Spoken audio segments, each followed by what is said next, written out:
সোণাপুৰৰ পৰা মই জুবিন গাৰ্গে কৈছো, ছিংগাপুৰত কোন সেইকেইটা তাত নাই নহয়। মই এতিয়া খাৰঘুলি কাহিলীৰ পৰা কতোৱে নাই। মই এতিয়া সোণাপুৰ, মাথো সোণাপুৰ। সোণাপুৰে মোৰ শেষ ঘৰ, শেষ মঞ্চ। এতিয়াৰ পৰা গান নাগাওঁ আৰু মই মাথো শুনিম। স্পেচিয়েলি মই নাইট ছুপাৰ কেইখনক কৈছো, উজনিলৈ অহা যোৱা কৰোঁতে সোণাপুৰৰ এই ঠাইখিনিতে মায়াবিনীটো ডাঙৰকৈ বজাবি। ৰৈ থাকিম উজাগৰি ৰাতিৰ বুকুত।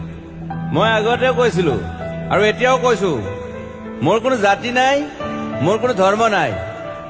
সৰু সজাত দেখুৱাই দিলো কোন অহা নাই তাত।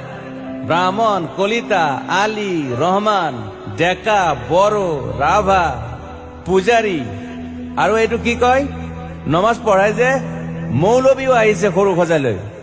I love people, I love man. সেইবাবে মুখ্যমন্ত্ৰী হিমন্ত দাকো কৈছো, মই বিৰোধী দলকো কৈছো, লুৰি নকিৰ সকলোকে কৈছো, পলিটিক্স নকৰিবা বন্ধু। মই সৰু সজাই মানুহৰ অসমখন বিচাৰিছিলো। চাই থাকিম সোণাপুৰৰ পৰা। খেলি মেলি হলে কষ্ট পাম, উভতিও আহিব নোৱাৰিম। যোৰহাটৰ মানুহখিনিয়ে কষ্ট পাইছে বুলি শুনিছো। মোৰো যাবৰ মন আছিল। প্ৰিয় ঠাই, দেউতাৰ ঠাই। উপায় নাই, পলম হলে শৰীৰটোৱে কষ্ট পায়। বাকী গৰিমা আৰু দেউতাই গুৱাহাটীতে থকাটো বিচাৰিলে। একো নাই, গুৱাহাটীলৈ আহিলে মাত দি যাব। সোণাপুৰতে থাকিম। আৰু এটা কথা, যোৰহাটত প্ৰতিমূৰ্তি এটা হ'ব বুলি শুনিছো। গুচি যাম কেতিয়াবা। কেণ্টা কাকো খাতিৰ নকৰো।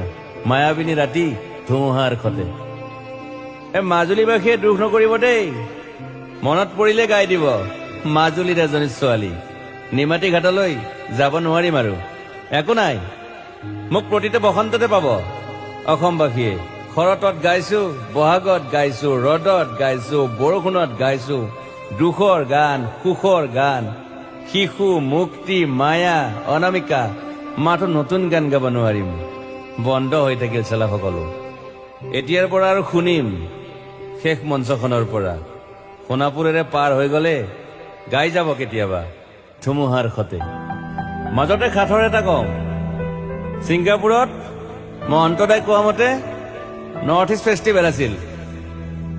মই আগতেও কৈছো, সাগৰ মোৰ প্ৰিয়। সিদ্ধাৰ্থ, শেখৰ, মই একেলগে সাগৰ গলো। পিছত গম পালো খেন্থা মই মৰি থাকিলো বোলে। বাকী নাজানো ক'ত কি হল। শেখৰো নাই, সিদ্ধাৰ্থো নাই। অকলে অকলে কফিন এটাত দিল্লী হৈ সৰু সজাই পালো। বাট আই লাইক পিচ। মই শান্তি বিচাৰো। বৰ কম সময় পালো।